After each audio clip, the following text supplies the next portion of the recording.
Ooh.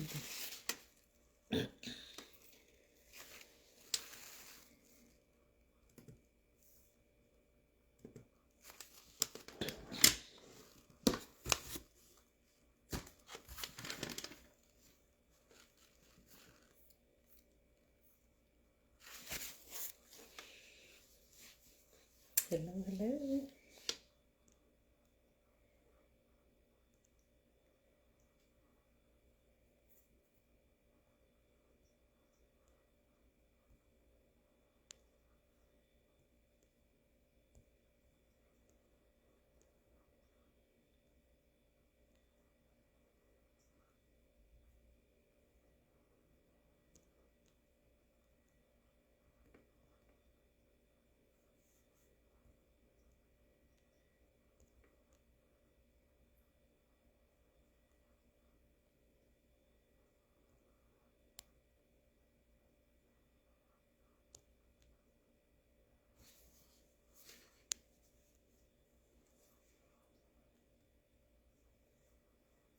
Hello, hello. How's everyone doing?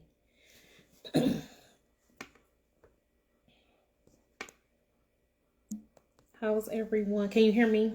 I just want to make sure you guys can hear me.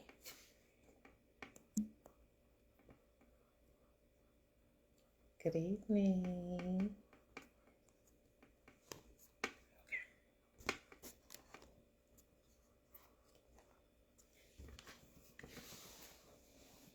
It's cold in here. I'm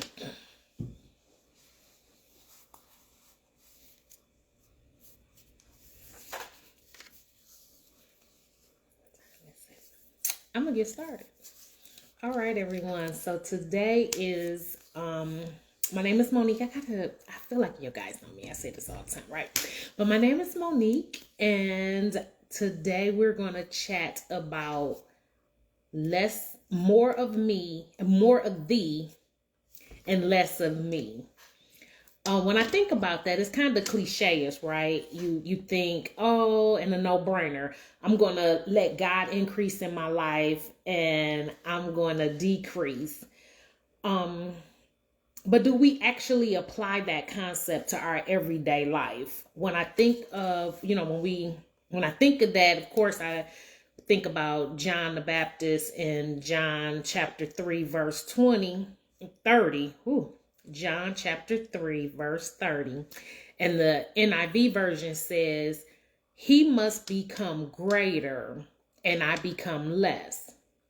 The King James says, he must increase, but I must decrease. So when I think about even the King James version, is saying, if as he increases, I got to do something too. I got to decrease. Both of them are saying the same thing, but I like that the King James version says, but.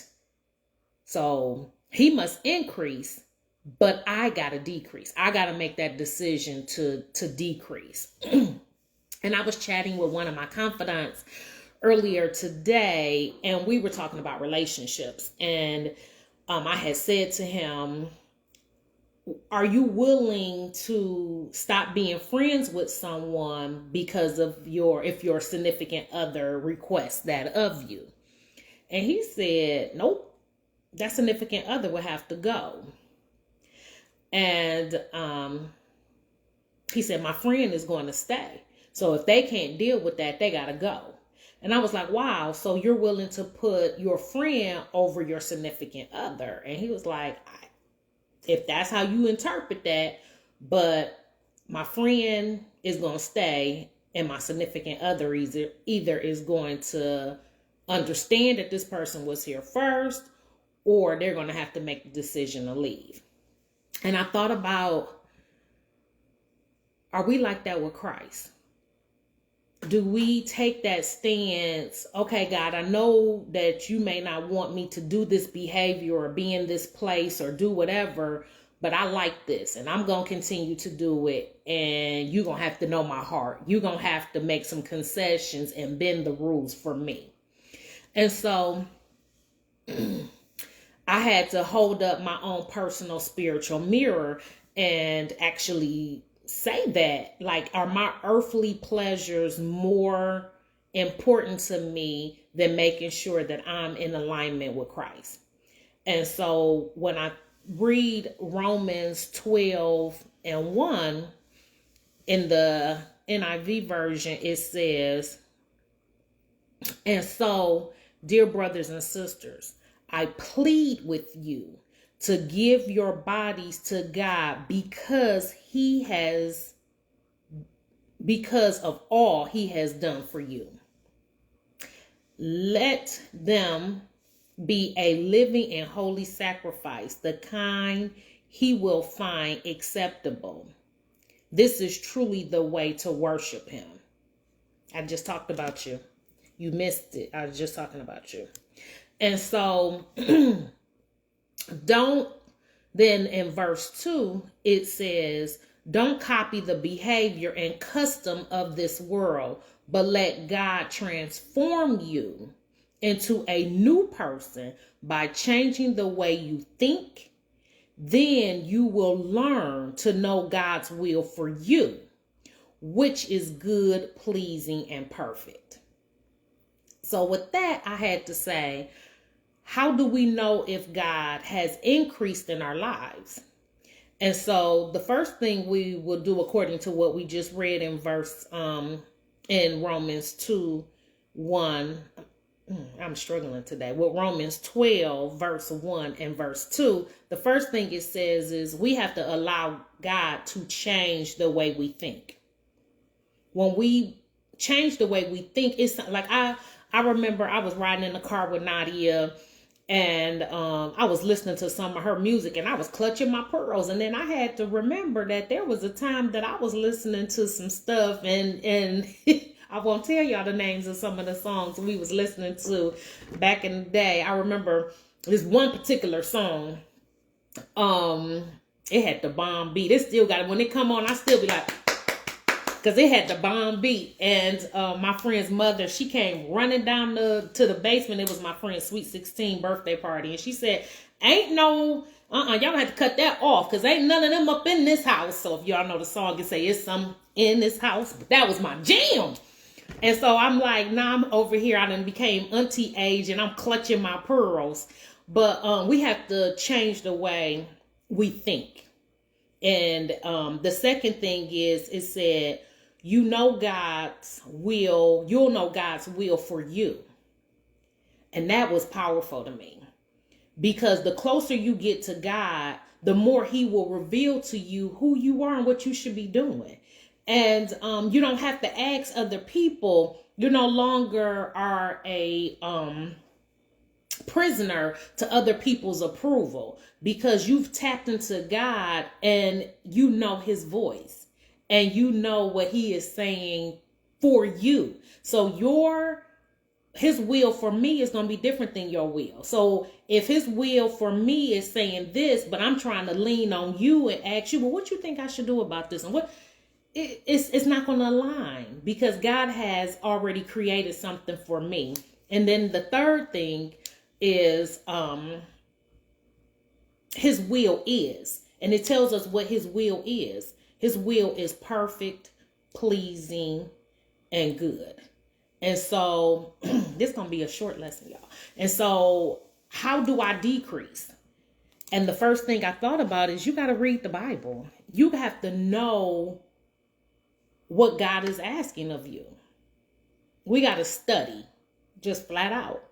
We got to study. You got to get in there and know, because if you don't study, anybody can tell you anything. They can tell you, oh no, the words say, like, I remember being a kid, and cleanliness is next to godliness.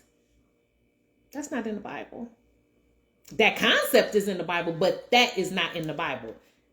But people, we've been saying that for forever. You would think that is book, chapter, verse. No, ma'am, it's not. No, sir. The second thing is we have to let go. We have to understand that we are not in control. And typically the flesh, the way your flesh wants to handle a situation is probably not right. You know, it's not right. Then the third thing is we have to be willing to forgive. And Christ is our ultimate example of forgiving people. You know, he didn't have to stay on that cross, but he chose to stay on the cross for you and for me. I'm so grateful because he didn't have to. And the fourth thing is, I'm going to say it like I'm educated. Be humble, but to me the word is humble. But be humble. You got to be willing to give up people, places, and things that go against God. Anything that causes you not to grow towards Christ, you know, can't be of Christ. So I don't care how much book, chapter, verse you trying to spit out, but you asking me to do something contrary to what the word is saying, then you love him with your lips, but your heart is far from him. As she said, you got to study and apply it. You can talk about it all day. It's a whole bunch of people that can. Satan know the word. That's how he uses it to manipulate us. So you got to study. You got to be able to apply it. And then number 5 is we have to be willing to exalt Christ. It makes me, when I was thinking about that, I thought about the song Mary, Mary has that said, it's the God in me. You think I'm so fly. You think I'm all these things, but I'm pointing you back to Christ. It don't have nothing to do with Monique. It don't have nothing to do with, this is all God, because I can't even tell you how I figured this out. I didn't. I just sat back and let him finally take control. I let go. And number 6, you got to pray. Ask God to be the head of your life and ask him to increase. Ask him to give you the opportunity to, or give you the mindset to decrease and allow him to increase in your life. And that's it, y'all. I told y'all I was going to be quick. So I just want to leave y'all with, read the word, forgive, be humble, exalt Christ, and pray. That's how you decrease. And the way you know that he's increasing in your life is we allow God to change the way we think. And then we will know his will. And then the third thing, his will is good, pleasing, and perfect. All right, y'all. Thank you so much for joining. It's always fun to chat with you all. And Lord's will, we'll do this next week on Wednesday. All right. From my heart to your ears. All right, y'all. Bye.